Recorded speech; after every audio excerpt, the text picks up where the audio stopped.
ardemment expérimenté. Ardemment expérimenté.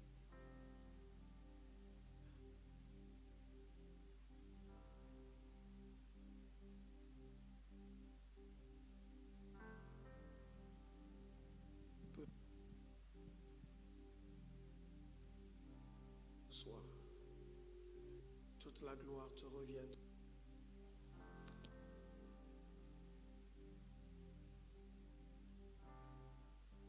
Merci très saint Père.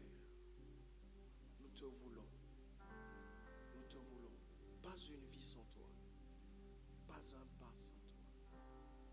Pas une marche, pas une destinée sans toi. Nous te voulons, Seigneur. S'il te plaît, reste. Reste avec nous, Seigneur. L'extérieur devient de plus en plus dangereux. Au dehors, Seigneur, ce sont des grandes batailles que nous menons. Nous avons tellement besoin d'être fais-nous du bien,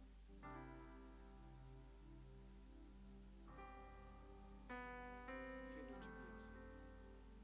Au nom de Jésus-Christ, visite-nous. Au nom de Jésus-Christ. Au nom de Jésus-Christ. Au nom de Jésus-Christ. Amen. Alléluia.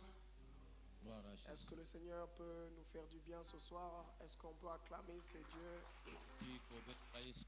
connaître sa bonté? Alors la technique, dites-moi si ce micro, ça ne va pas. Donnez-moi un bon micro pour que je sois concentré. Alors, Amen. Amen. Alors, nous allons ouvrir une page ce soir. Seigneur qui nous accompagne et je te souhaite la bienvenue dans la présence de Dieu. Amen. Et nous croyons que le Seigneur va nous faire sincèrement du bien. Est-ce que tu peux saluer ton voisin de gauche et de droite? Tu dis bienvenue dans la présence du Seigneur. Et notre Dieu va te faire beaucoup du bien. Jésus-Christ va te faire beaucoup du bien. Alléluia. Alors, nous sommes en train de rendre grâce à Dieu pour ce qu'il a accompli. Et vous allez comprendre ces petits désagréments. Nous sommes en train vraiment de shifter au numérique. Alors ça prend beaucoup de temps. Et nous bénissons l'ingé son qui est venu renforcer l'équipe, le frère Adam. Que Dieu te bénisse. Est-ce qu'on peut acclamer pour lui? Il a déjà fait 3 jours ici depuis lundi, mardi, mercredi.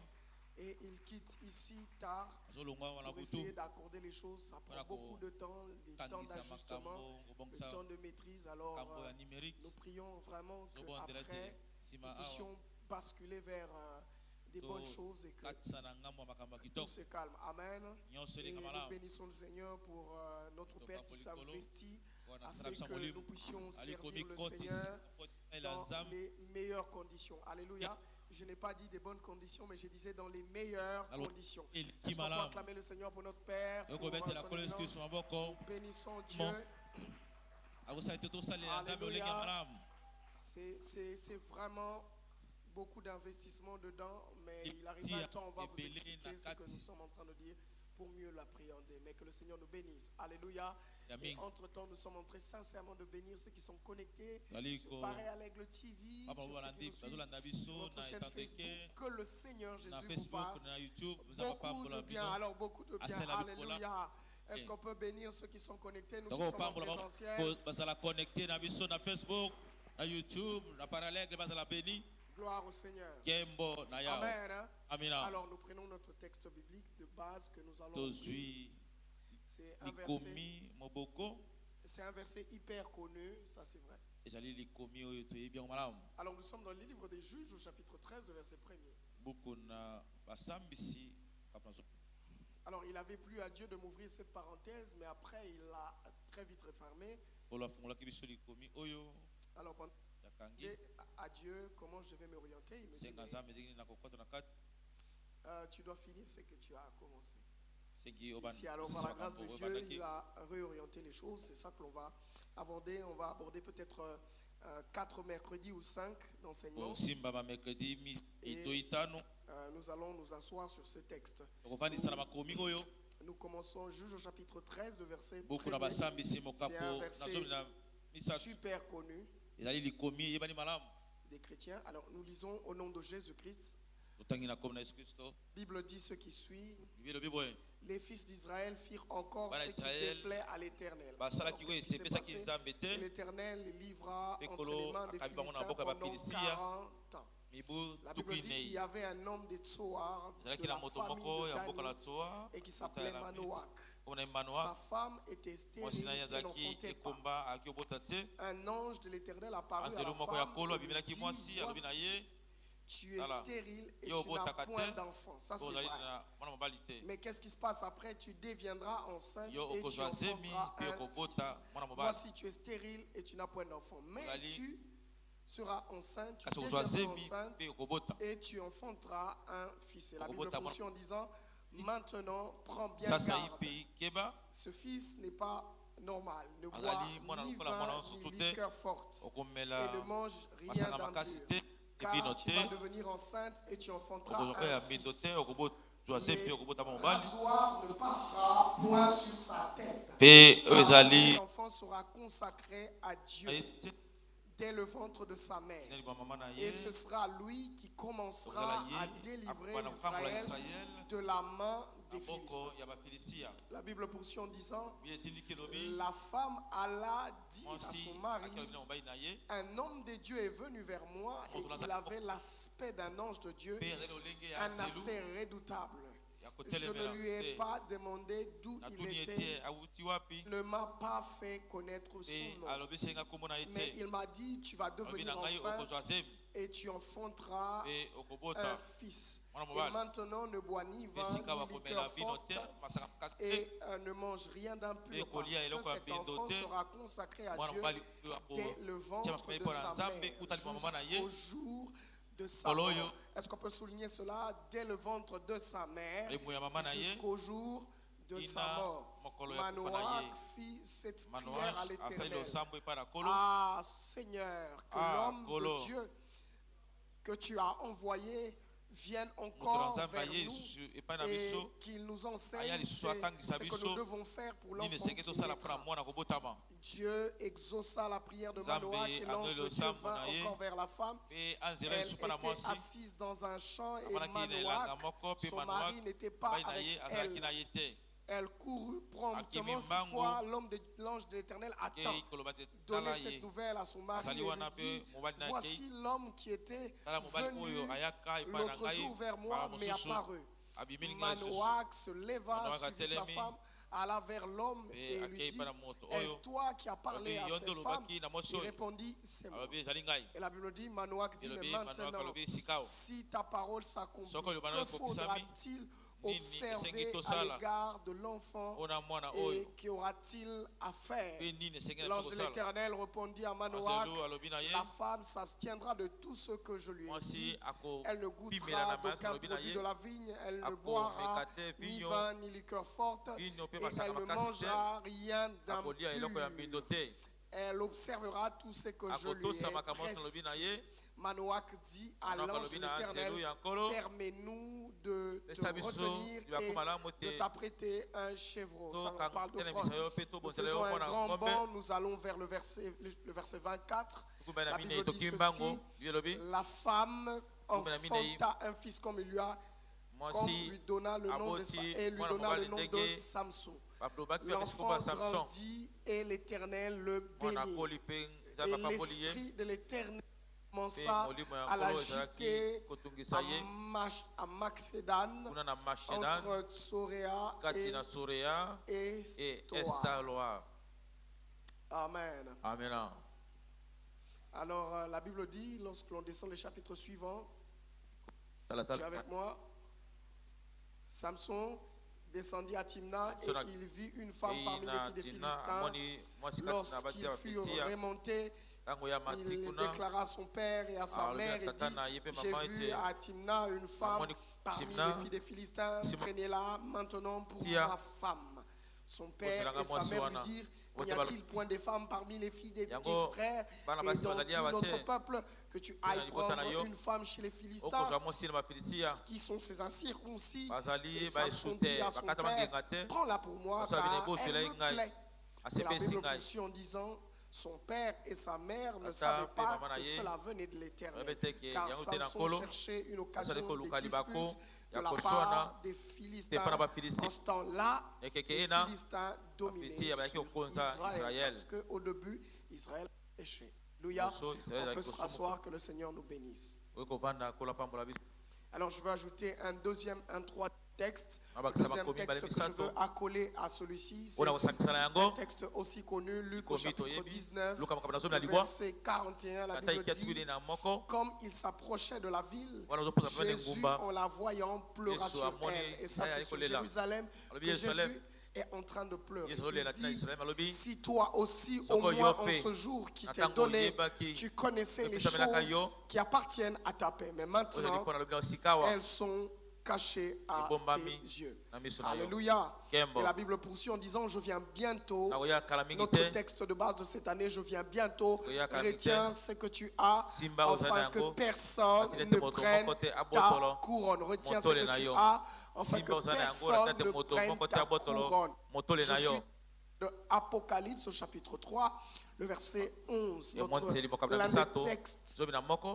L'un des textes de base qui conduit notre année. Alléluia. Alléluia. Est-ce qu'on peut acclamer le Seigneur? Alors, Grâce, tu vas revenir au piano. Cherchez-moi Grâce qui revienne au piano. Alors, on va aller ce soir. Alors avant que j'y aille, j'aimerais quand même célébrer une onction. Quand on la voit, il faut la célébrer. Quand on la vit, quand on la goûte, il faut célébrer cette onction. Est-ce qu'on peut apprécier l'onction du docteur Rebot qui nous a bénis pendant 5 mercredis? Alléluia, c'est merveilleux.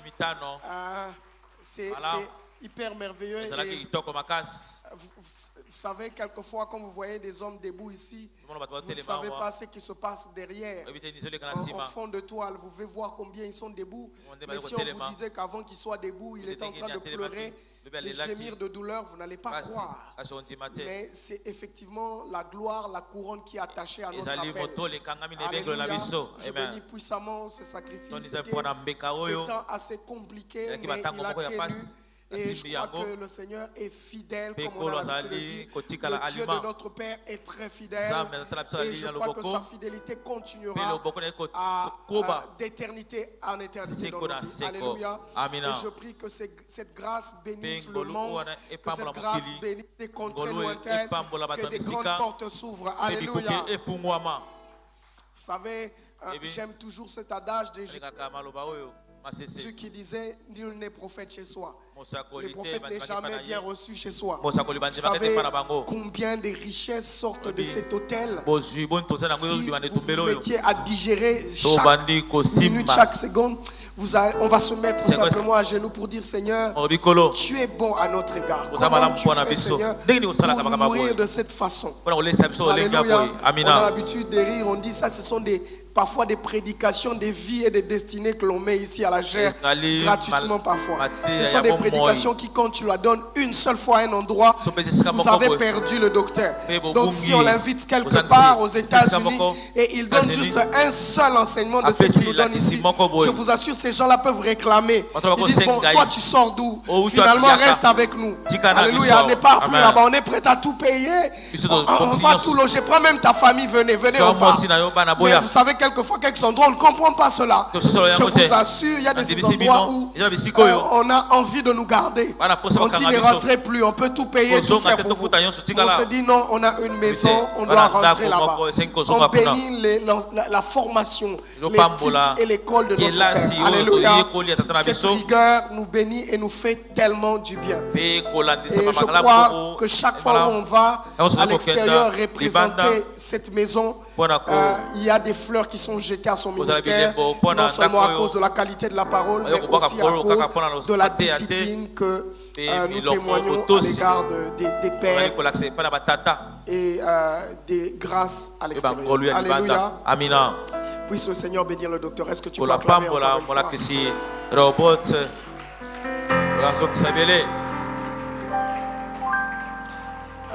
L'Africain aime quand il est mort. Là, tu commences à écouter beaucoup de discours inutiles. Il est déjà mort, il ne t'entend pas. Alors moi je dis et je le répète, que tu le veuilles ou pas, je célébrerai les grâces pendant qu'ils sont encore vivants.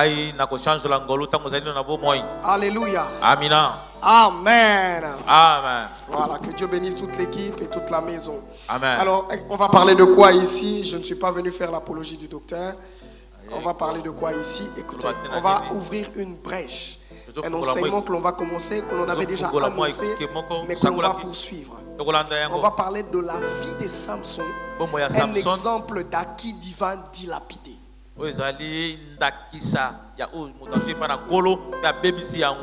Alléluia. Amina. Est-ce que je peux le répéter? La vie de Samson, un exemple d'acquis divin. Alors pourquoi je parle de cela? Le Seigneur m'a dit reviens parce que en rappel et en fond d'étoile, cette année le Seigneur nous a donné cette année comme une année de consolidation des acquis pour un avenir toujours glorieux. Alléluia. Amen. Alors nous avons voulu faire entendre et faire comprendre que quand nous parlons des acquis, nous ne parlons pas des choses à venir. Nous ne parlons pas des choses qui n'existent pas encore. Nous ne parlons pas des choses que nous allons posséder ou nous pensons posséder. On parle des acquis, on sous-entend ici des choses que l'on possède, des choses que l'on a reçues, des choses que l'on a pris de Dieu. Alléluia. Amen. Non seulement de Dieu, mais de ce qu'il a accompli sur terre en notre faveur. Alléluia. Est-ce que l'on peut comprendre, est-ce que l'on peut ici sous-entendre que les acquis, choses vers lesquelles tu cours, ou des choses que tu aspires à voir? Non, il ne s'agit pas de ces histoires-là. Je ne te parle pas des choses qui ne sont pas en toi. Je ne te parle pas des choses que tu auras demain, non. Ici, je suis en train de parler que Dieu a déposé, a déjà déposé en nous. Je te parle des choses que Dieu nous a déjà données. Alléluia. Alléluia. Donne-moi un bon amen, je saurai que tu es connecté. Est-ce que l'on peut décoller? On peut décoller. Alors souvenez-vous que ce n'est pas un docteur, c'est un pasteur qui enseigne.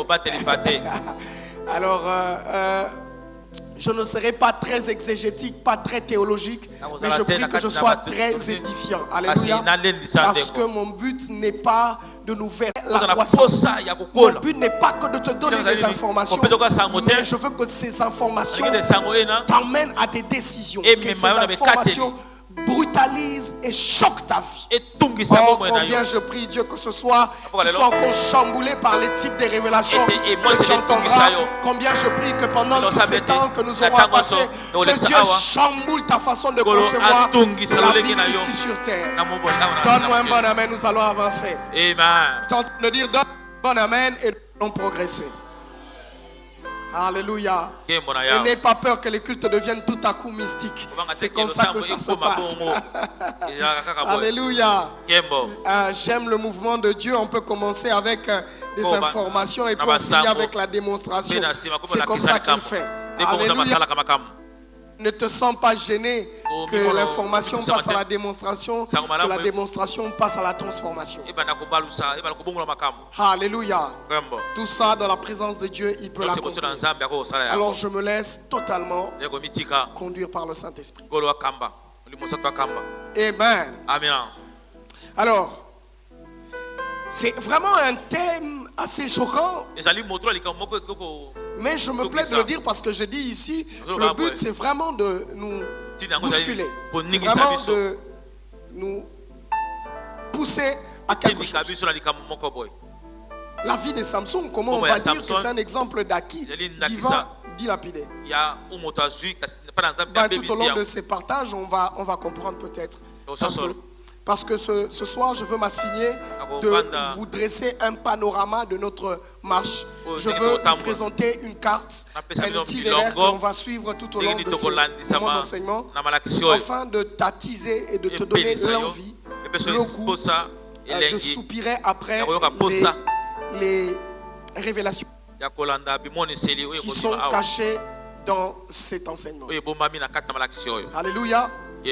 Alléluia.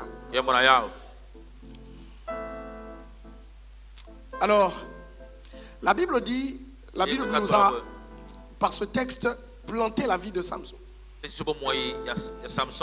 Alors, qu'est-ce qui se passe? C'est que très rapidement, lorsque vous allez à la fin de la vie de Samson, vous avez comme l'impression que Samson a commencé à vivre à la fin. Vous avez comme l'impression que Samson est rentré à la fin dans les plans de Dieu. Vous avez comme l'impression que c'est après que Samson comprend que mon but, si j'ai été créé, si j'ai été envoyé sur terre, effectivement c'était pour mon peuple. C'était pour le peuple d'Israël. Mais c'était pourquoi? C'est parce que moi, j'ai été envoyé sur terre comme défenseur, comme juge, comme celui qui devait délivrer le peuple d'Israël, comme celui qui devait apporter la délivrance à mon peuple. Alléluia. Mais lorsque vous lisez toute l'histoire de Juge jusqu'à toute la partie qui annonce l'histoire de Samson, vous avez comme l'impression que Samson commence à vivre pour lui-même. À peine on dit que l'Esprit de Dieu le secoue, il va tourmenter les Philistins. Mais après, il ne comprend même pas pourquoi, effectivement, l'Esprit de Dieu les secoue pour aller tourmenter les Philistins. Alléluia. Et la Bible dit, même ses parents ne comprenaient pas l'Esprit de Dieu. Je vais vraiment parler de cela. À un certain moment, vous allez comprendre. Parce que c'est un texte qui choque. La Bible dit que l'Esprit de Dieu commence à secouer Samson. Et quand ça secoue Samson, ça l'envoie où? Ça l'envoie tomber amoureux du Philistin. Est-ce que vous trouvez ça normal? Ben, c'est l'Esprit de Dieu. Alléluia. C'est comme ça que les choses d'esprit sont difficilement appréhendables par la raison. Lorsque vous voulez conduire les choses qui viennent de Dieu par la raison, vous passez totalement à côté. Alléluia. Mais vous voyez ces grands Samson qui signifient fils du soleil ou petit soleil. Ce petit soleil qui devait apporter une grande lueur de lumière et d'espoir à son peuple. Donc, il commence à vivre pour lui-même. Il commence à aimer des femmes. Femme après femme. Après femme, c'est prostituée. Prostituée après prostituée. Il deal. Il fait sa vie. Et il ne se bat même pas pour le peuple. Il se bat pour des raisons très personnelles. Vous verrez qu'on vient le chercher quand il avait été prostitué. On vient le déranger. Et à peine sa femme révèle le secret de son adage, il commence à tuer. Frère. Alors tu as comme presque l'impression de te demander, mais est-ce que c'est les plans de Dieu? Est-ce que c'est comme ça que ça doit se passer? Bon, pour les fatalistes, carrément, on va dire oui, non, n'est-ce pas? Parce que Dieu contrôle tout. Je crois bien que Dieu contrôle tout. Mais il ne faut pas fataliser Dieu, sinon il nous aurait créé sans la dimension de Dieu en nous qui est l'esprit. C'est là que je veux en venir. Alléluia. Dieu contrôle tout. Il maîtrise tout. Alors aidez-moi à ne pas crier en me donnant les enceintes ici, s'il vous plaît. Il contrôle tout. Il sait tout. Comme tu vas me dire, mais il savait même que Adam et Ève vont tomber, oui. Donc c'est du théâtre. Mais pourquoi nous on doit prêcher? Pourquoi nous on doit prier? Pourquoi on doit... Alors ne nous versons pas dans ces débats-là. Ici je suis en train de parler d'un homme qui a été créé avec la dimension de Dieu. Dieu a mis en nous la volonté, le libre arbitre. Cette liberté de choisir, cette capacité de choisir. Même alors qu'il oriente les choix. Mais j'aimerais vraiment toucher aussi à cette dimension-là. Et à la longue, vous allez comprendre. Mais bref, au finish, vous voyez Samson, à la fin, qui crie, il dit, et même à la fin là, lorsque Samson dit, encore une fois, il tient les colonnes, il est déjà la risée, on est en train de jouer avec lui, le grand, qui a acquis beaucoup de choses de Dieu, qui a acquis un grand pouvoir, une grande force, se retrouve devant des colonnes, en train, les yeux crevés. Il dit, Seigneur, aide-moi, que je me venge.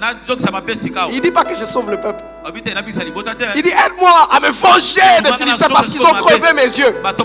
C'est pas que je fasse pour ta gloire, non. Encore une fois, vous avez déjà lu ça? Encore une fois, à la fin, Samson qui parle. Oh, aide-moi. Je veux me venger. Et Dieu drôlement l'aide à se venger parce que dans sa vengeance, il y avait les plans de Dieu. Il y avait l'accomplissement du plan de Dieu. Mais après la vengeance, Samson n'a plus existé. Il s'est éteint là. Parce qu'il allait faire quoi? Alléluia. Alors, laissez-moi dire, vous savez déjà tous, nous savons tous qui est Samson. C'est pas n'importe qui. Frère, vous savez, il y a des enfants qui arrivent, mais il y a des enfants qui arrivent comme un présage du soleil dans la vie des gens. J'ai envie de dire à tout le monde ici que chacun de nous est sur terre, mais on n'est pas venu de la même façon. On n'est pas venu pousser par les mêmes types de prières. On ne nous a pas attendus de la même façon. Attention. Est-ce que tu peux dire un bon amen? Parce qu'il y a des gens qui peuvent se mettre en train de confondre, se mettre dans des confusions là. Non frère, on est sur terre, on n'est pas les mêmes. Parce que les contemporains de Samson l'ont vu comme un enfant qui naissait. Alléluia. Ils ont vu Samson naître dans une famille où il y avait la stérilité. Mais ils ne s'imaginent pas combien de temps on a réclamé Samson. Ils ne s'imaginent pas combien de temps on a attendu. Combien de temps c'était... Tous les enfants sont enfants, mais il y a de ces enfants qui, quand on les voit, c'est comme l'expression de notre gloire. Ils viennent nous sortir du gouffre de la stérilité. Donc ils viennent d'annoncer quelque chose. Frère, je ne veux pas mettre de discrimination entre les enfants. Mais j'ai envie de dire que chaque enfant vient avec une mission particulière. Amen. Est-ce que vous comprenez? Amen. Il y a de ces enfants, quand ils viennent relever simplement votre réputation. Et il y a de ceux qui viennent vous mettre totalement au large. Quand ils viennent dans votre vie, vous avez comme l'impression que les portes s'ouvrent, les choses changent. Alléluia. Et vous allez même bien comprendre ça avec l'histoire de Léa et Rachel. Lorsque Léa enfantait, elle construisait des hôtels avec ses enfants. Elle dit non, cette fois-ci mon mari va m'aimer. Cette fois-ci il s'attachera à moi. Ah, cette fois-ci je bénirai l'Éternel. Jusqu'à ce qu'elle n'a pas reçu. Mais pour elle, chaque enfant était une colonne, un présage de quelque chose. À telle enseigne qu'elle a signé même ces choses au nom des enfants. Est-ce que vous voyez cela? Frère, je veux te répéter que ton arrivée sur terre, je ne sais pas comment on l'a attendu. Mais voyez-vous comment le monde soupirait en attente de l'arrivée de Jésus-Christ. Frère, tous nous ne nous ressemblons pas. Dieu assigne à chaque vie un but divin. Dieu assigne à chaque vie un but divin. Il y en a qui arrivent là après 2 jours à la clinique qui ne sortent pas. Vous n'en avez jamais vu?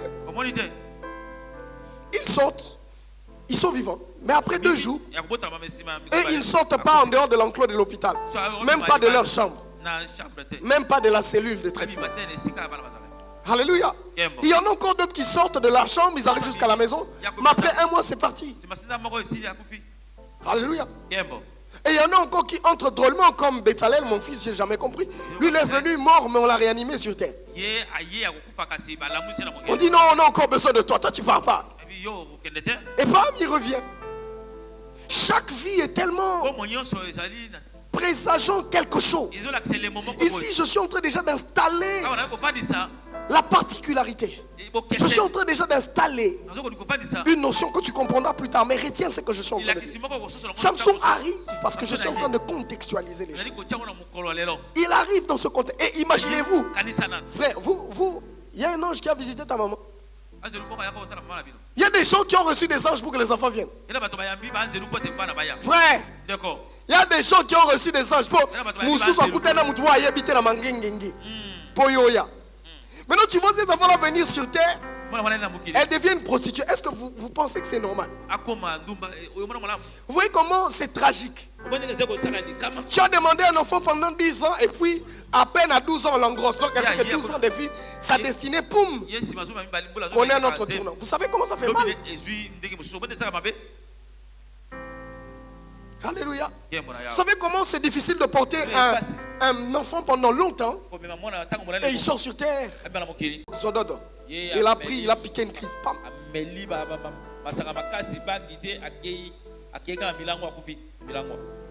Est-ce que vous imaginez ça? Donc, comment il est mort? C'est parce que là, en gros, elle était allée là derrière, on a fait un curettage qui a raté. Frère, est-ce que vous imaginez ça? Comment Samson meurt? Cette étoile-là, on a beaucoup fait de prophéties, on a dit des bonnes choses, des grandes choses. Sa maman même s'est privée. Écoutez, si la maman ne buvait pas déjà les vins, pourquoi on allait l'interdire? Donc, soit dit, elle buvait, elle aimait. Mais on va lui priver quelque chose qu'elle aime qui est légitime. On dit non, à cause de cet enfant, tu vas te priver. Donc il y a de ses parents qui se sont privés de certaines choses pour que certaines étoiles sortent. Est-ce que vous imaginez ça? Donc il y a de ces histoires, on se prive pour que ça vienne. On dit non, toi tu vas plus boire. Donc on te... Oh, frère, moi on dit maman zolinga subilo ebelete. Maman zoli elle soute, maman zobela bela zokwe kwe. Vous savez des choses comme ça, des enfants qui viennent avec. Très généralement, ils présagent beaucoup de choses. Il faut être attentif, on en parlera. Alléluia. Donc on ne pourra pas, je ne pourrais pas épuiser tout. Je vous mets simplement en contexte. Mais bref, vous voyez la façon dont on annonce, on introduit Samson. Et la façon dont il quitte la terre. Quelle incompatibilité. Samson, c'est le genre des gens qui disaient, et il apporta la délivrance à son peuple. Et Dieu fut glorifié. La terreur s'est fit entendre.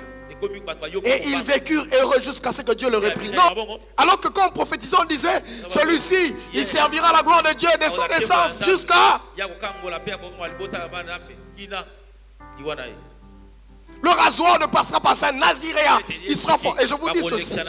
Beaucoup d'entre nous, quand on parle de Samson, on croit que Samson entrait dans la salle des sports, il avait des gros biceps. Si Samson avait des gros biceps, alors Dieu n'a rien fait. Il était déjà entraîné, il était fort.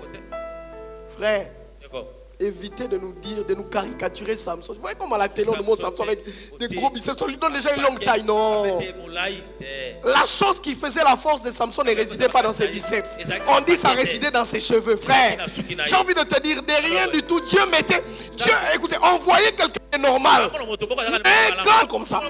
Mais à un certain moment, quand vous voulez seulement toucher, il peut prendre le poteau ici. Parce que s'il était déjà... Dès qu'on a coupé les cheveux, le gars est devenu comme une chèvre. Il a quitté du lion à la chèvre. Et écoutez, lorsque vous lisez la Bible dit, lorsque on le réveille, on le lira. Dalila dit bouge, ils sont. Il se lève et dit ils sont où? Je vais les fracasser comme. On ne l'a pas arrêté par beaucoup de gens. On n'a pas dit une armée. Non. C'est une seule personne. Quelques militaires qui sont entrés, on l'a récupéré. Il n'avait plus de force. Frère, très généralement, notre secret ne réside pas dans ce que les gens voient. Mais c'est dans des petites choses que Dieu se glorifie. C'est dans des petites alliances qu'il cache des grandes forces. Donne-moi un amen, nous allons avancer. Alléluia. Et voyez-vous, ces grands Samson-là, écoutez son histoire à la fin. On dit, Émir pour fêter. Les Philistins s'est mis pour fêter avec tous les princes. Ils disent, emmenez-nous ces jouets-là. Il va venir nous divertir. Oh, celui qui naît avec beaucoup d'acclamations, de prophéties, d'offrandes à l'autel. Hein? Il meurt comment? Emmenez-nous le mec. Il va venir tourner la roue ici et nous divertir. Est-ce que vous imaginez que Dieu envoie un homme avec beaucoup de fracas pour qu'il finisse en train de divertir les camps de l'adversaire? Écoutez, j'ai comme l'impression que Samson n'avait pas compris que sa vie était un investissement de Dieu. Je me dis même que si Dieu lui a donné une seconde chance, ce n'est pas seulement pour lui. C'est pour Dieu lui-même. Parce que Dieu s'est dit non, on ne m'aura plus jamais respecté par les Philistins. Est-ce que vous comprenez? Il y a certaines choses quand Dieu le fait, il ne le fait plus pour nous, c'est pour sa gloire. Parce que là, tu as tellement été ignorant, tu as tellement brisé, tu as tellement... dilapider tout ce qu'il t'a donné. Et finalement, il dit non. Malgré ça, je ne peux pas perdre la face. Samson, on va le voir dans les parcours, que c'est le type d'homme qui est entré avec fracas sur terre, mais qui en est sorti, malheureusement, avec une histoire tragique. Alléluia. Et évidemment, vous voyez, je ne veux pas rester à vous raconter l'histoire de Samson que vous connaissez. Le but ici, c'est de parler de plusieurs Samson que nous sommes ici. Mon but ici, c'est vraiment de nous rappeler, de mettre la puce à l'oreille, qu'il y a beaucoup de Samson ici. Alors, qu'est-ce que je fais? Je m'arrête pour te dire attention, Samson. Là, je suis en train de badiner avec tout ce que Dieu t'a mis. Il y a un Samson, il y a une fille ici qui doit délivrer sa famille. Mais elle est en train de jouer avec sa vie. Vous savez, il y a un jeune garçon ici qui doit apporter la délivrance dans une nation, dans un temps donné. Mais l'inconscience avec laquelle il vit m'envoie ici m'arrêter de te dire, mais non, ma chère, ma chérie, arrête-toi un peu. Oh. Ressaisis-toi. Mon but, c'est de dire à quelqu'un qui vient, il est déjà marié, mais il progresse dans une inconscience. Au point où il est papa, il a déjà enfanté. Mais lui, il joue au pari foot tous les jours. C'est ça son travail. Lui, pour lui, c'est la prostitution ou rien. Je viens ici intercepter cette destinée. Dire, écoutez, rappelle-toi d'où, comment tu es entré. Comment tu es entré sur terre? Pourquoi tu es venu sur terre? Alléluia. Est-ce que quelqu'un est en train de me comprendre? Je viens ici arrêter une femme qui ne comprend pas que Dieu l'a suscité dans cette génération pour un but précis. Et bien mon but ici, c'est de dire à quelqu'un qui ne sait pas, qui ne se rend pas compte qu'il y a tellement d'investissement de Dieu en nous, par l'Esprit de Dieu. Arrête-toi un peu, arrête-toi. Il faut que tu fasses des choses attachées à ta paix. Donc ainsi principalement je veux viser peut-être 3 buts et je veux voir comment le Seigneur va nous conduire. Mais je veux en fond d'étoile que tu aies ces idées ici bien placées. Que la première des choses que je vise ici, c'est rappeler à chacun de nous qu'aucune existence n'est sans raison divine. Il n'y a pas d'existence sans raison divine. Tu ne viens pas sur terre par hasard. Tu n'es pas le fruit de la consommation des parents seulement. Non, arrête de croire ça. Il y a beaucoup de fruits de consommation qui ne sont pas sortis, qui n'ont pas résisté à la vie, qui n'ont pas su supporter ne fût-ce que l'odeur de l'extérieur. Dieu te regarde bien plus que ça. Tu es peut-être cette provision pour un temps donné. Tu es rassurement. Cette boussole-là qui à un moment dira peut-être à ta famille, à ta société, à ta nation, à ton peuple, que revenez vers l'Éternel. Tu es peut-être cette là qui finalement va se ressaisir pour sauver tout un peuple. Écoutez, la Bible dit dans Proverbe au chapitre 16, le verset 4, l'Éternel a tout fait pour un but, même les méchants pour le jour du malheur. Dieu ne fait rien sans but. Il ne faut pas que dans ta vie, tu mettes Dieu dans les camps des ignorants. Ou, excusez-moi le terme, des imbéciles. Comme si Dieu t'enverrait sur terre sans être capable de prendre la charge, sans même savoir pourquoi il t'a assigné sur terre. Non. Quelle que soit la famille dans laquelle tu es venu, quel que soit d'où tu es parti, Dieu, c'est celui qui a la maîtrise de nos vies, le contrôle. Si on participe, nos parents participent à la forme, mais je crois que dans la visitation, Dieu introduit chaque temps des réponses pour le monde, pour le pays, pour un temps donné. Peut-être même pour une seule personne. Alléluia. Est-ce qu'on peut avancer? Est-ce que tu commences déjà à comprendre cela? Et la Bible dit dans Ésaïe au chapitre 43, le verset 7, il dit: tous ceux qui s'appellent de mon nom, que j'ai créé par ma gloire, que j'ai formé et que je fais. Donc Dieu reconnaît que il a formé, il a fait pour sa gloire. Vous savez, quelquefois, je suis attristé de voir quelqu'un vivre toute une vie sans Dieu, comme si elle était terre par sa propre volonté. C'est un gros mensonge. Combien ça me fait mal, vous savez, si on comprenait les choses tous de la même façon, on aurait très mal de voir quelqu'un s'étordre. Vous voyez un homme qui vient, il abîme son visage, il devient comme un monstre, il fait des chirurgies, il commence à ressembler au diable, il dit, je suis libre. Non frère, on ne t'a pas forcément ou totalement crié libre, il y a toujours une rédévabilité. Amen. Tu es rédévable à ton Créateur. Est-ce que je peux le redire? Nous sommes rédévables à notre Créateur. C'est pourquoi les meilleurs plans du diable, c'est de te faire croire qu'il n'existe pas de Créateur, qu'il n'existe pas un esprit ascendant, qu'il n'existe pas Dieu. Il se bat pour nous. Qu'il n'y a rien au-dessus de nous, qu'il n'y a personne là. Tu es libre de faire ce que tu veux, d'aller comme tu veux et de diriger ta vie comme tu le veux. Le Dieu là, c'est une histoire pour endormir les enfants. Et finalement, dès que l'homme comprend qu'au-dessus il n'y a rien, il est dans le dérèglement.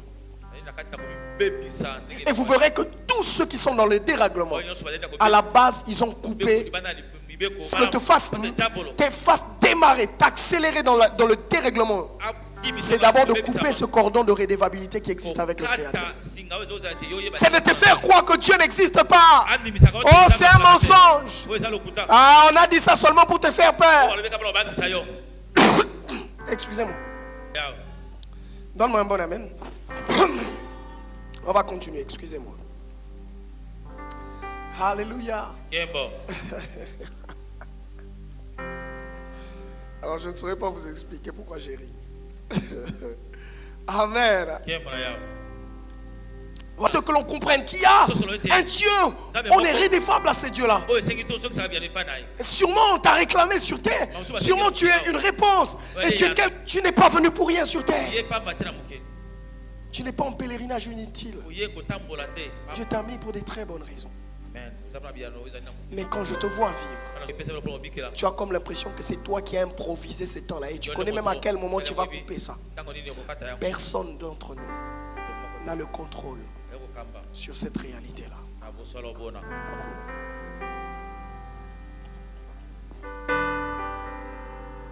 Alléluia. Alors très vite, le deuxième but que je mène ici, c'est d'emmener chacun de nous à connaître et mieux à reconnaître les choses attachées à sa paix.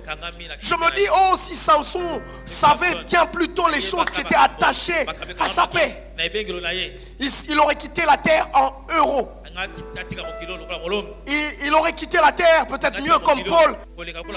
J'ai couru le bon combat, j'ai combattu le bon combat. J'ai achevé la course. J'ai atteint le but. J'aurais aimé que Samson ait le temps de dire cela à ses contemporains. Qui leur disent, écoutez, Dieu avait voulu que je vive comme ça pour apporter la délivrance, pour que vous sachiez que chez les Philistins, il n'y a pas de Dieu.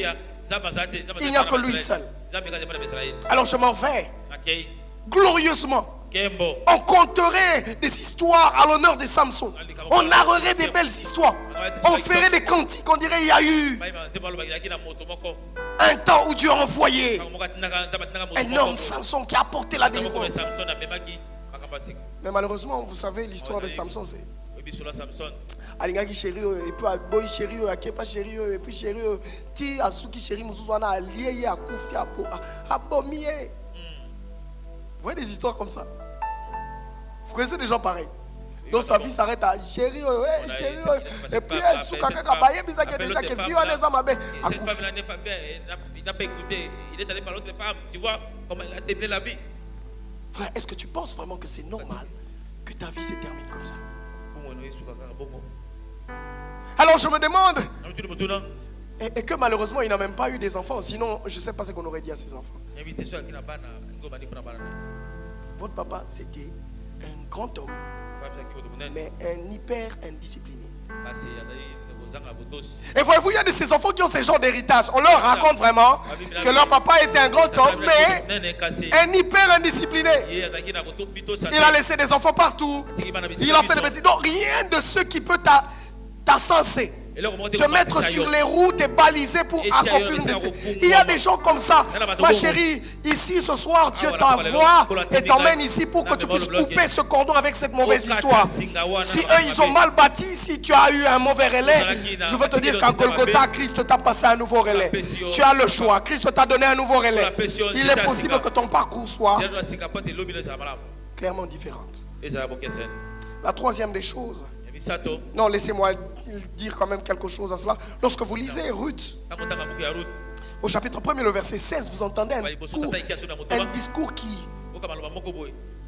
est resté dans les annales. La Bible dit, Ruth au chapitre 1er, le verset 16, vous connaissez cela. Ruth répondit, ne me presse pas de te laisser, de retourner loin de toi. Où tu iras, j'irai. Où tu demeureras, je demeurerai. Ton peuple sera mon peuple et ton Dieu sera mon Dieu. C'est le discours qui a changé toute la destinée de Ruth. Écoutez, Ruth, à un certain moment, elle s'est retrouvée dans un contexte bizarre où elle a tout perdu, mari, enfant, tout. Il ne restait que quelqu'un qui n'avait pratiquement plus de valeur, sa belle-mère. Alors qu'en pas elle, c'était le même contexte. Alors pas dit non, moi je vais rebâtir ma vie. Mais Ruth a vu dans Naomi les choses attachées à sa paix. Ruth a su lire au bon moment, frère. Écoutez, c'était ce jour-là, ce petit moment-là a défini toute la destinée de Ruth. Frère, n'attendez que tous les jours soient des moments qui définissent votre destinée. C'est un gros mensonge. La destinée se décide parfois juste à un petit moment. Et ton choix va définir tout le reste. Oh, que Dieu te permette, lorsque ça va toquer à ta porte, que tu fasses exactement le bon choix pour ta destinée. Oh, je lève ma main droite, je déclare que lorsque le moment sera venu, pour que tu choisisses des choses attachées à ta paix, que tu saches, que tu le saches exactement, pour choisir des connexions attachées à ta paix, que tu le fasses bien au nom de Jésus. Je prie, Éternel, si tu es là, c'est pas pour rien. J'ai envie de déclarer à quelqu'un que Dieu te permette de savoir à un moment bien précis quels sont les choix attachés à ta paix.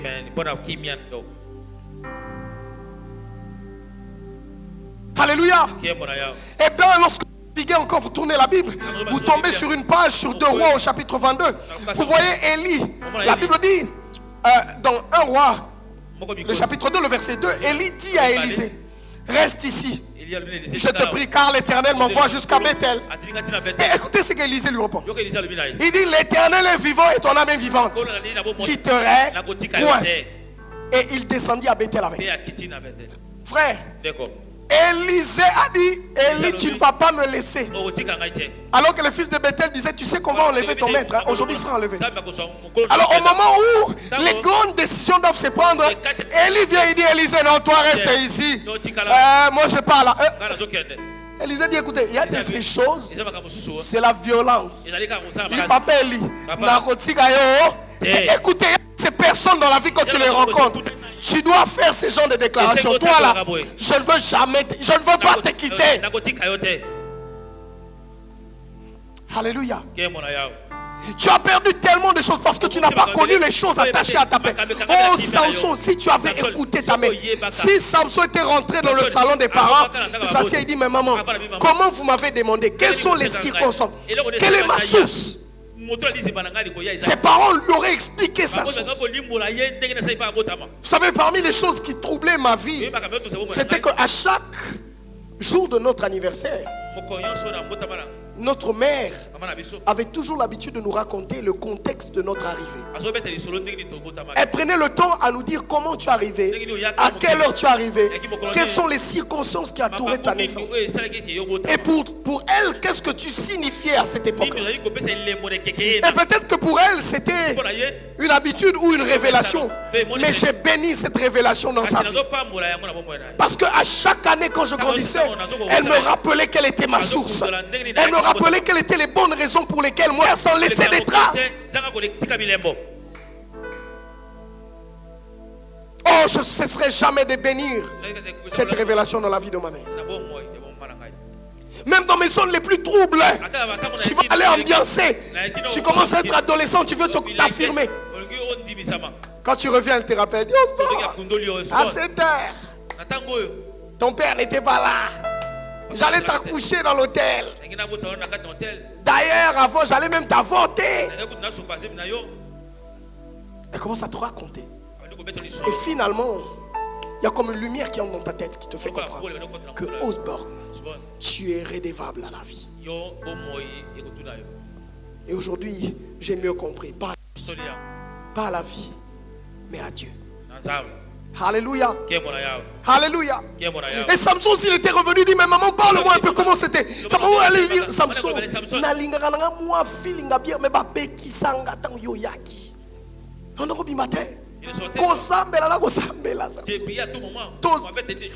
dire à Samson une bonne chose. Écoutez, c'est vrai que c'est difficile, peut-être vous n'avez pas eu l'occasion d'avoir des parents. Mais je crois que Dieu dans sa substitution a la capacité de te dire exactement pourquoi il t'a envoyé sur terre. Pas moi. Élisée dit, là où tu vas aller, frère, je vous dis, il y a de ces choses, si vous ne le faites pas, vous passez à côté des choses attachées à votre paix. Et vous voyez, il y a un dernier têtu là que je ne peux pas citer dans la Bible. Jésus parle dans Jean 6 au chapitre 50. Dès que vous commencez Jean 6 à partir du verset 54, 56, vous voyez le Seigneur parler. Il dit, vous allez manger mon corps, vous allez boire ma chair, vous allez manger ma chair, vous allez boire mon sang. Il commence à parler des mystères du royaume. Celui qui ne boit pas mon sang, qui ne mange pas ma chair, n'a pas part. Ils étaient nombreux de disciples. Tout le monde s'arrête. Tu vois comme un cannibale. Non, non, non. Cannibale, ils se mettent en groupe là. Cannibale, cannibale. Masabiso toyebelia toyaka ezaki tolia mapa tozo multiplier mais ba liroyo. Mara comme kendela tout le monde a les sous Jésus au clarté. Comment initier nous na science, patience. Vous voyez un peu ça? Et ces gens-là quittent. Alors maintenant quand ils partent, un monsieur et un petit groupe là, qui eux ils partent pas. Alors Jésus vient, il dit mais Simon bien. Les autres sont partis. Vous là, vous êtes restés pourquoi? Alors écoutez la réponse de destinée qui a bouleversé la vie qui a changé la destinée d'un homme. Il dit, Seigneur, à qui irons-nous? Tu as les paroles de la vie éternelle. On va aller où? Tu veux qu'on aille où? On est là, il n'y a personne qui nous dit des choses comme ça, qui nous raconte avec exact, qui nous explique même ce que Moïse était. Ah non, non, non, non. Personne n'a parlé comme toi. Nous. Frère, ces quelques paroles-là ont introduit Pierre dans l'ordre de sa destinée. Frère, connaître les choses attachées à ta paix fera que tu ne sois pas un gâchis, que tu ne sois pas un raté. La troisième chose, c'est vraiment, le troisième but, c'est vraiment nous emmener à chacun de nous ramener à avoir une révélation des choses que Dieu a déposées et à les exploiter pleinement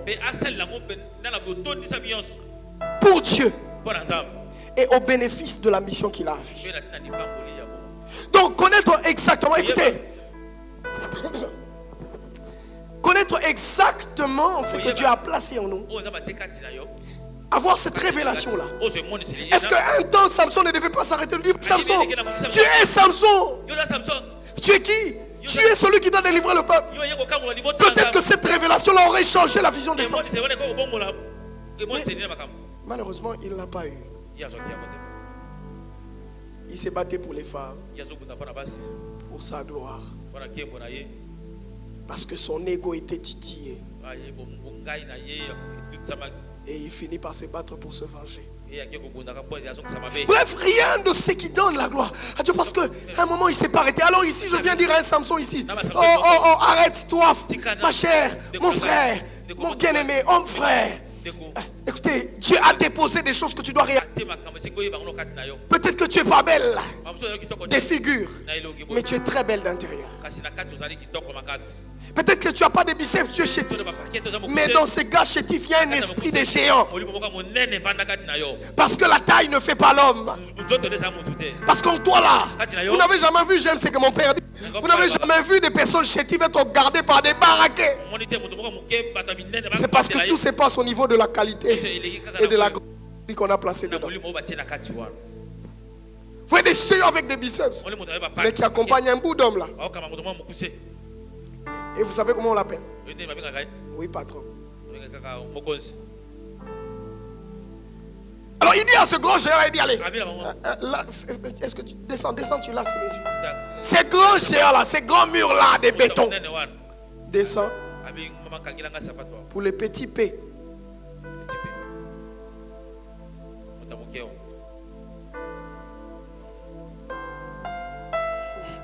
C'est ça en fait l'ironie de la vie. Il ne s'agit pas des apparences, il s'agit du dépôt réel de Dieu en chacun de nous, du dépôt, d'aller puiser à l'intérieur de nous ce que Dieu a mis. Et à quel moment cette révélation s'étend? C'est quand on rencontre les dieux de notre appel et de notre destinée. Je prie que tu rencontres réellement Jésus, pas une église, pas un ministère, pas un homme. Peu de gens font la rencontre de Jésus, de leur créateur. Beaucoup vont vers des hommes, beaucoup vont vers. C'est comme ça que ces hommes-là, ils vous marient comme ils veulent, ils vous font des contrats de mariage comme ils veulent, ils vous court-circuitent dans la vie. La seule personne qui ne va pas créer un court-circuit dans ta vie, c'est celui qui connaît les débits d'électricité qu'il a fait passer dans ta vie. Alors arrêtez de venir vous accrocher aux grâces, aux sommes de Dieu. C'est vrai que Dieu nous a posés ici effectivement pour nous conduire vers Jésus. Mais c'est lui l'idéal. C'est rencontrer Jésus qui est l'idéal pour chacun de nous. Rencontre Jésus et tu auras la révélation. Et vous savez, j'aime un texte. Lorsque Pierre parle, il dit Pierre, c'est à que je bâtirai mon église.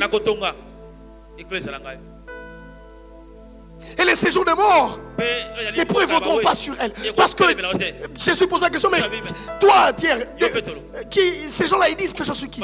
Chacun commence à parler, tu es prophète, tu es... Pierre, arrivé à toi, il dit, c'est toi, fils de Dieu. Il dit Pierre, ce n'est ni le sang, ni la chair qui t'a révélé ça. Et quand Pierre a une révélation de Dieu, ça l'introduit dans la révélation de son appel. Je prie ce soir que ces moments, ces petits pèlerinages que nous aurons avec vous donnent une perception grande de Dieu, une perception supérieure de Jésus-Christ. Que vous compreniez que si nous vivons, si nous pouvons bien nous orienter, c'est parce que nous sommes en connexion avec Jésus, vraiment Jésus, pas parce que nous venons dans une communauté, pas parce que nous prions dans une église, non, c'est parce qu'on a rencontré le Dieu de cette église-là. Les créateurs, Jésus-Christ.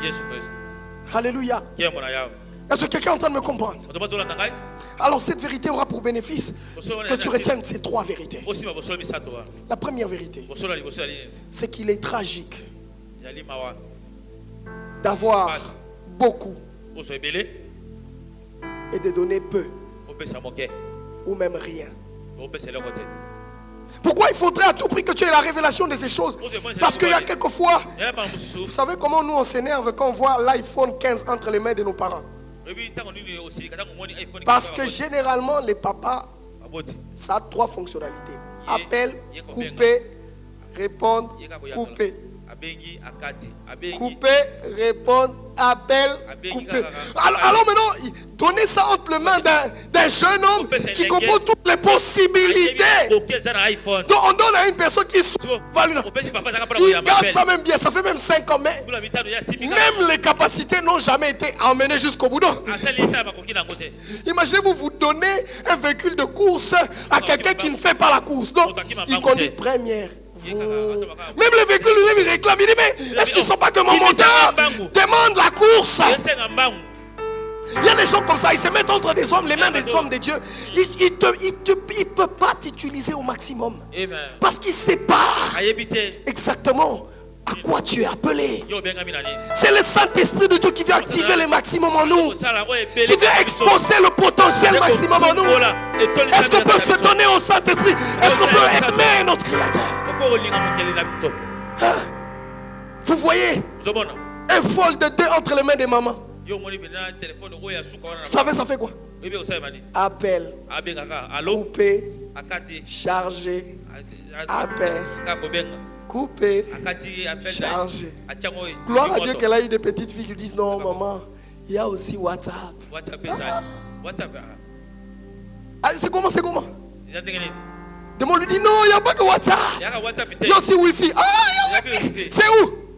Non, ça a toujours été là, mais tellement qu'on a mis ça entre les mains de quelqu'un qui ne connaît pas le potentiel. Arrête de croire qu'un homme va te découvrir, va t'emmener au plein potentiel. C'est l'Esprit de Dieu.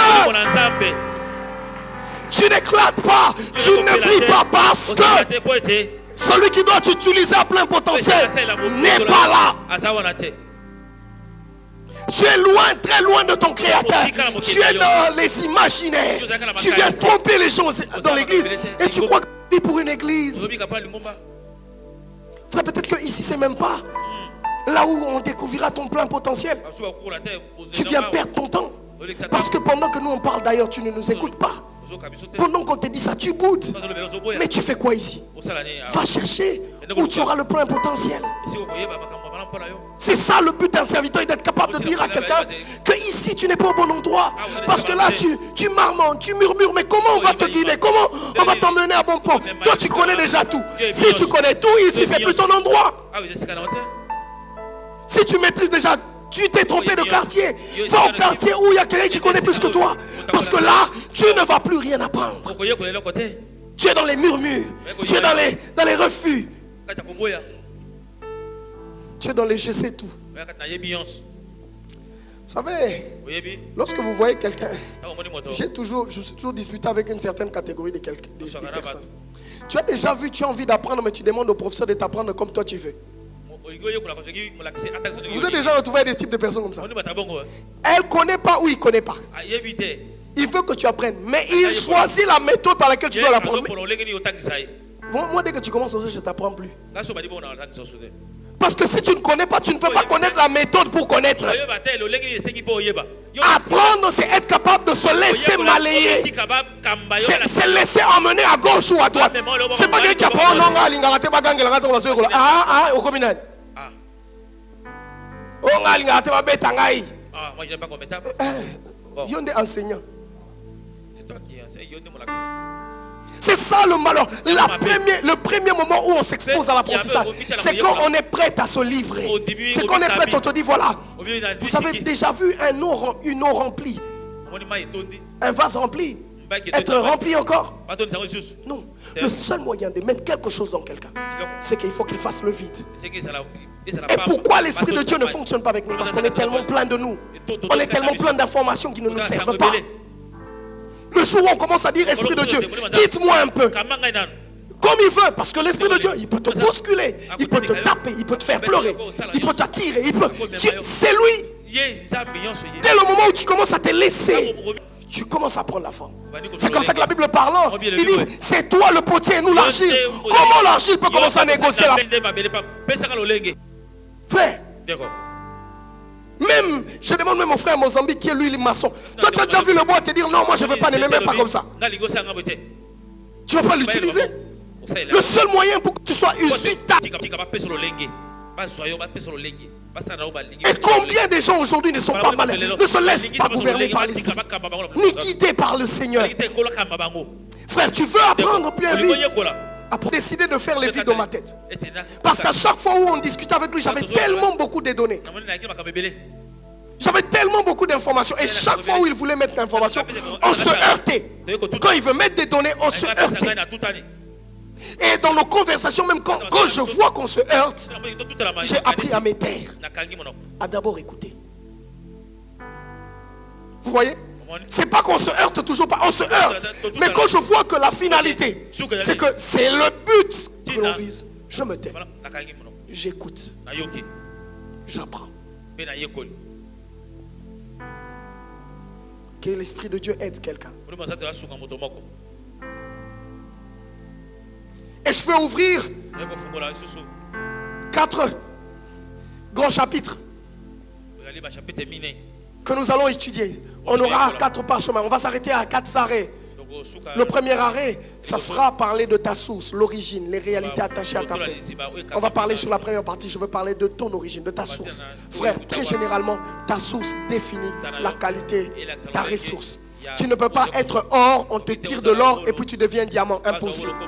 Lorsque tu es tiré d'une source d'or, tu es l'or. Même si tu es brut, sache-le que ta source définit ta ressource.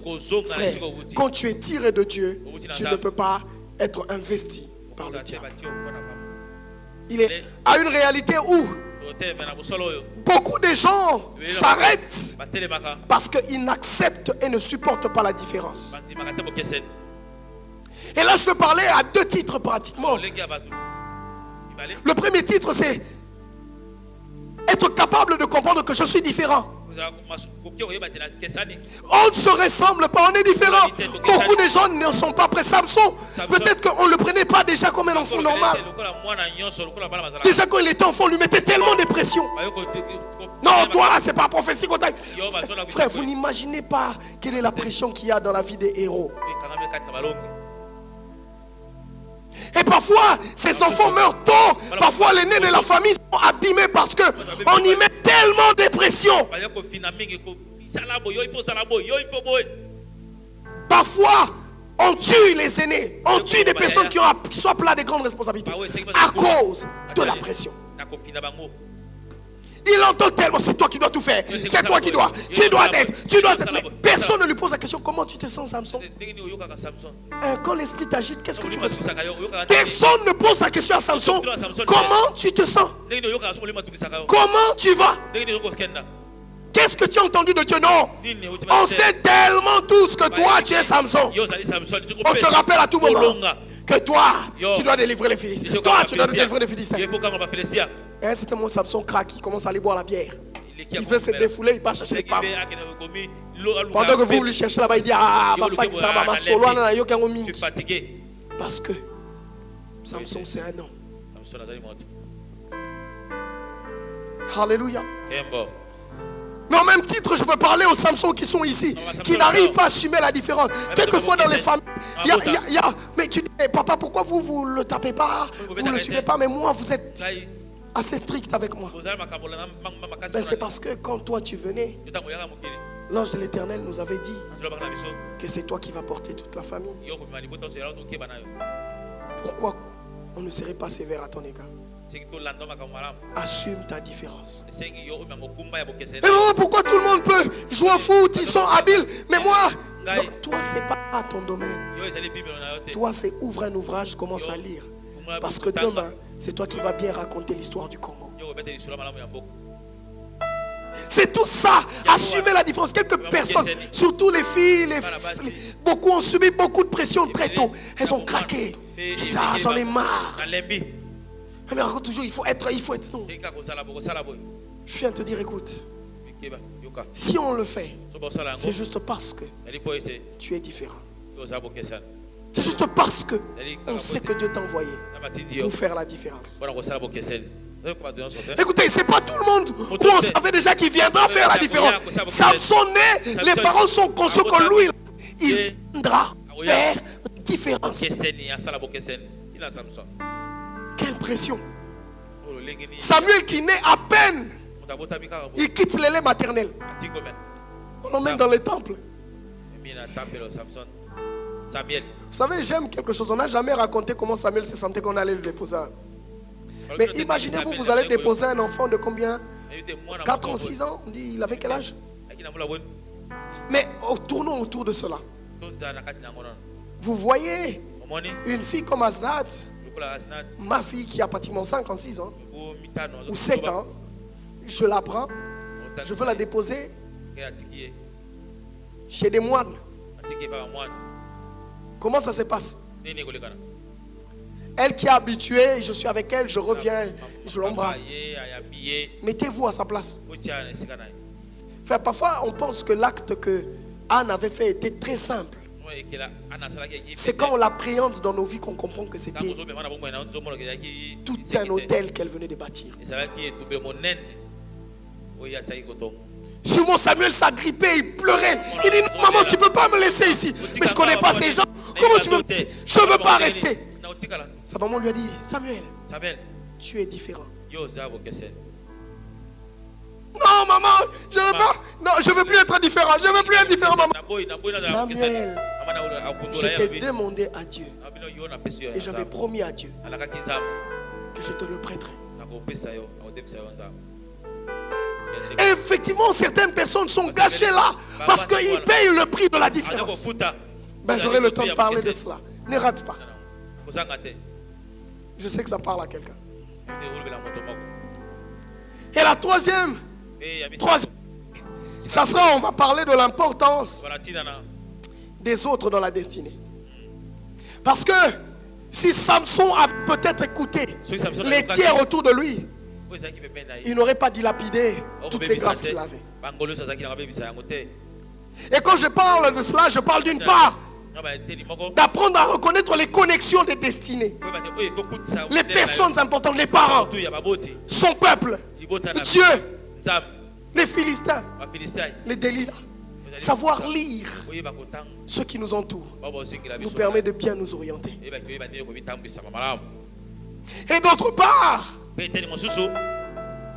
c'est comment les tiers doivent vivre avec Samson. Parce que c'est aussi ça le problème. Comment à l'église on doit vivre avec un Samson, frère? Il est normal qu'il ne fasse pas les choses comme nous. Imaginez-vous qu'à 7 ans, Jésus commence à discuter avec les pharisiens. Frère, Toza la choité abotami bongo. Il y a de ces gens, à peine elle est là, magnifique, elle se lève parmi les grands, elle a une voix, un potentiel naturel. Ce n'est pas sa faute, c'est naturel. Mais si on ne sait pas comment il faut vivre avec, on vivra la tragédie des jotards. Un gars qui a béni les gens et qui aujourd'hui est devenu PD. Tout petit, il a chanté beaucoup de grandes chansons. Mais très grand, il est devenu PD. Il s'est même transformé. Il a fait même une chirurgie. Parce que la pression était devenue une oppression. Alléluia. Et vous verrez qu'on a perdu. Vous verrez toutes les grâces qui ont commencé très jeunes. On n'entend plus parler. Oh bébé choisi. Oh bébé tralala. Oh bébé tchada. Ils ont été cloisonnés dans l'antipode de l'histoire. Parce qu'on les a épuisés. On les a exultés. On les a usés. Sans lui donner le temps d'être un enfant normal. Les parents ont commencé à profiter, voyager avec l'enfant, la pression des concerts, la pression des tournées. Vous savez ce que ça vaut dans l'esprit, dans la tête d'un enfant. C'est comme ça que d'autres deviennent des drogués.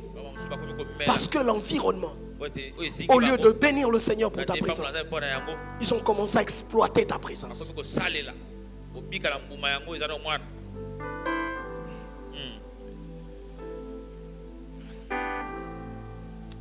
Vous savez, si j'étais avocat de Samson, peut-être qu'il aurait un grand trône au ciel. Parce que je veux dire des choses que Samson vivait que les gens ne comprenaient pas. Parfois on interroge peu Samson. Vous voyez toute l'histoire. Il n'y a personne qui a interrogé Samson. Mais Samson, pourquoi tu as fait tout ça? Ouais.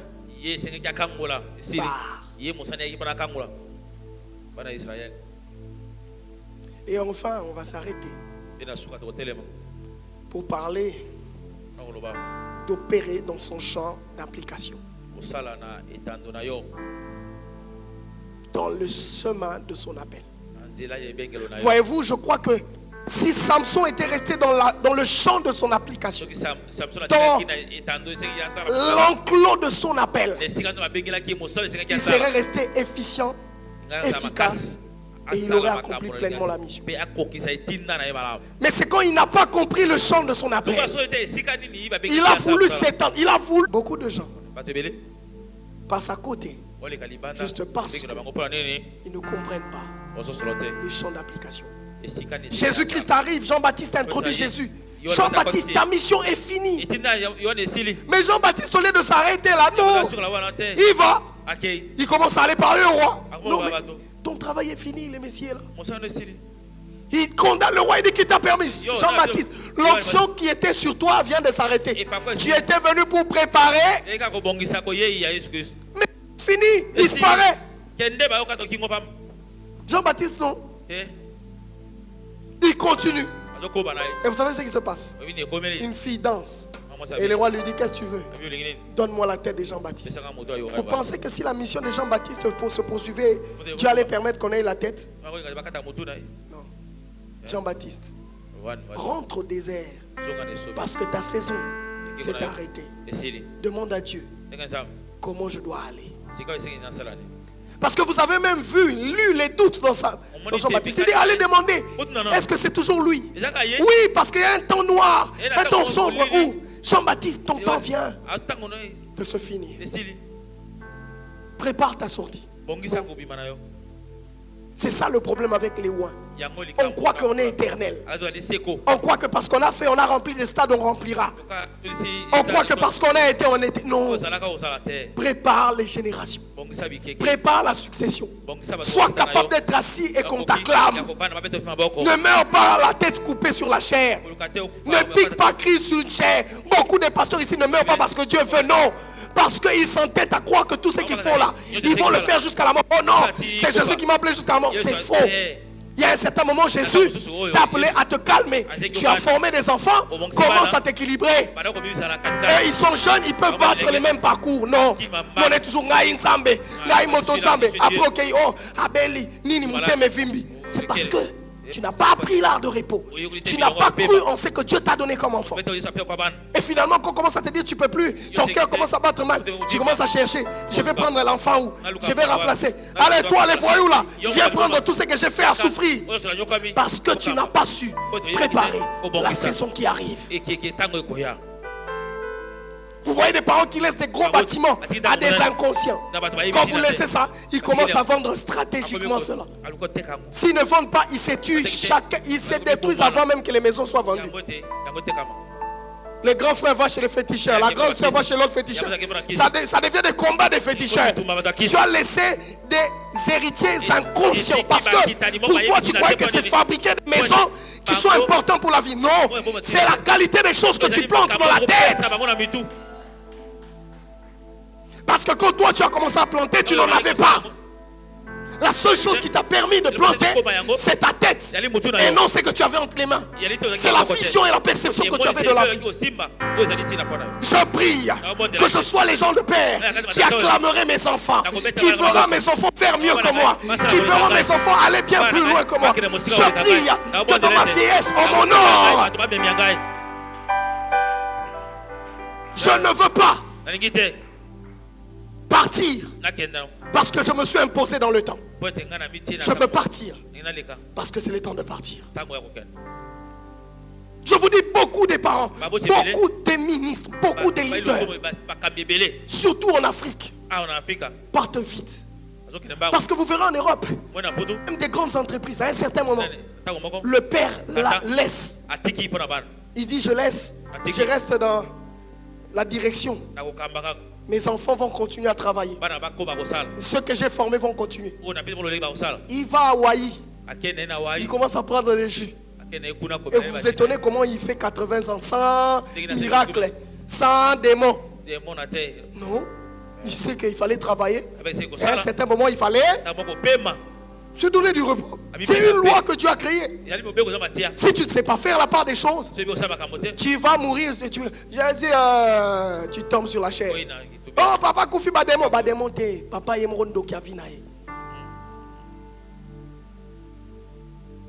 Oh, Babe Miembangu, Nadai, oh, Natieke, Ndoki. Papa Zobanga, Bana Naeba Sala Kolekaye. Papa Zobanga, Bana Naeba Kene Musika. Papa Zobanga, Bana Batonga Koleka Musala Ya Sala. Wana papa.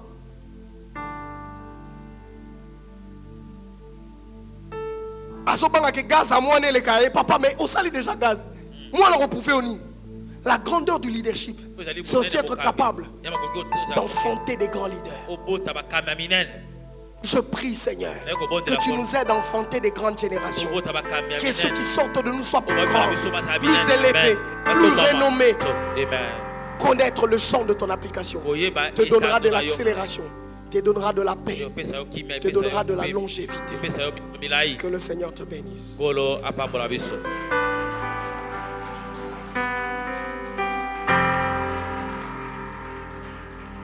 On va courber nos têtes. Voyez-vous, le voyage sera très long. Alors, on dit Seigneur, aide-nous.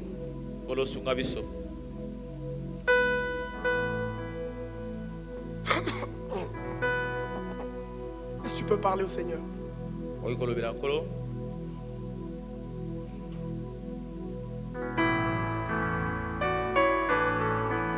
Parle au Seigneur.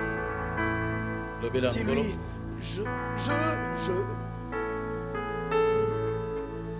je ne pourrais vivre sans toi. Je ne compte que sur toi. Mon bonheur se trouve en toi. Toi qui soutiens ma foi. Je ne pourrais vivre sans toi. Je ne compte que sur toi. Mon bonheur se trouve en toi. Toi qui soutiens Jésus, je ne pourrais vivre sans toi. Est-ce qu'on peut finir sur cette note? Je ne compte que sur toi. Mon bonheur se trouve.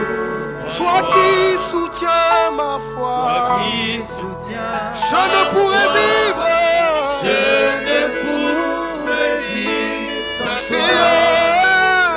Je ne compte que sur toi. Tout mon bonheur se trouve en toi. Toi qui soutiens ma foi. Est-ce que tu peux tenir debout? Seigneur, aide-moi à vivre pour toi. Aide-moi, Seigneur, à rester focus. Aide-moi à ne pas dilapider les acquis. Aide-moi à ne pas passer à côté des choses que tu as plantées en moi. Aide-moi, soutiens-moi. Aide-moi, Seigneur. Parle au Seigneur. Est-ce qu'on peut prier? On peut le dire ensemble. Implore la grâce de Dieu. Implore la grâce de Dieu. Dis, Seigneur, je ne suis rien sans toi. Je ne peux rien sans toi. Aide-moi, Seigneur. Conduis-nous, Seigneur, pendant ce moment. Que nous ayons la révélation des choses, que nous comprenions comment nous devons naviguer. Aide-nous à ne pas rater la destinée, à ne pas dilapider ce que tu as planté à nous, à ne pas passer à côté du champ de notre application. Mon bonheur se trouve en toi. Toi qui soutiens ma foi. Oh, je ne pourrais vivre. Oh, je ne pourrais vivre sans toi. Oh oui. Je ne compte que sur toi. Mon bonheur se trouve chez Jésus. Je ne pourrais vivre. Je ne pourrais vivre sans toi. Alléluia. Je ne compte que sur toi. Mon bonheur se trouve en toi. Toi qui soutiens ma foi. Toi qui soutiens ma foi. Seigneur, merci de nous soutenir. Merci de nous emmener là où tu veux, à bon port. Tu veux faire de nous de réussite. Tu veux faire de nous une race qui, lorsqu'on nous verra, on dira nous sommes des signes et de présages à ta gloire. Au nom de Jésus, je bénis ton peuple qui est venu dans ta présence. Je bénis chacun de nous. Que notre départ soit paisible. Que notre vie prenne notre ascension et notre mouvement. Connaisse notre mouvement. Merci pour cette soirée. Merci pour chacun qui est venu. Merci pour la délivrance, pour la liberté de l'esprit. Merci Seigneur pour la révélation qui apporte la vie. Au nom de Jésus, accompagne chacun de nous. Quiconque est venu rempli des problèmes, Seigneur, console, apporte solution. Quiconque est venu malade, qu'il rentre guéri dans son corps. Guéri dans son corps. Au nom puissant et glorieux de Jésus-Christ. J'ai ainsi parlé. Nous avons clôturé ce moment. Va en paix. Va en paix. Va guéri. Va heureux. prospère à tous égards. Au nom glorieux de Jésus-Christ, j'ai ainsi parlé. Je dis Amen. Amen. Est-ce que quelqu'un qui sent déjà que c'est merveilleux peut acclamer le Seigneur?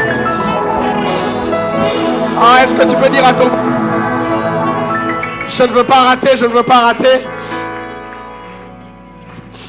Je prie que je ne voyage pas. Souffrais que ces derniers temps, je puisse à tout moment partir. Il y a d'autres nations qui m'attendent. Mais je prie que nous finissions cette fois-ci ensemble. Amen. Alors tu prends ton offrande, nous sommes en train de bénir le Seigneur. Alors, nous rappelons que vendredi, nous sommes ici. Demain, jeudi, c'est la réunion des papas. Alors, nous sommes ici en train de préparer déjà la retraite des adolescents.